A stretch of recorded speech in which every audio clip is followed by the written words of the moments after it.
500 জন্ম পরে যখন কেউ get ready with me shoot করে তখন অনেক কিছুই খুঁজে পায় না। অ্যাকচুয়ালি আমাকে দেখে মনে হচ্ছে আমি পুরো শ্যাওলা থেকে উঠে এসেছি, মানে সব কিছু সবুজ সবুজ করবো আজকে।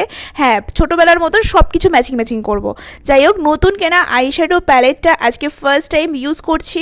বিচ্ছিরি মার্কা ঘরের ব্যাকগ্রাউন্ডটা প্লিজ ইগনোর করে আমার সুন্দর মুখটা দেখতেই তোমরা ব্যস্ত থাকো। প্লিজ কেউ জাজ করতে বসো না। 1 মাস যাবৎ সূর্যের মুখ দেখিনি গাইজ, তো কি আর করব, বাইরে ভিডিও জঘন্য আসবে, তাই জন্য ঘরেই এই পাইপ লাইটেই আমাকে ভিডিওটা করতে হলো। সব কিছু গ্রিন পড়েছি, চোখটাকে এবার কেন কালো রাখবো? চোখটাকেও আমি গ্রিন কাজল দিয়ে একদম সাজিয়ে নিলাম। অ্যাজ ইউজুয়াল টকটক দুটো লিপস্টিক মিক্সড করে একদম ঠোঁটটাকে রাঙিয়ে তুললাম। আর ফাইনালি নবাব সিরাজদৌলার আমলে কিনা এই ঘড়িটা পরে নিলাম জাস্ট ম্যাচিং করব বলে। দেখেছো কি অবসেশন মেয়ের গ্রিনের প্রতি? না না, যাই হোক, আমার পারফিউমটা কিন্তু রেডি ছিল। তারপরে চুলটা আঁচড়ে ব্যাগটা নিলাম, ব্যাগটাও গ্রিন হয়ে গেছে। এর জামাটা কিন্তু পরে কেনা ছিল।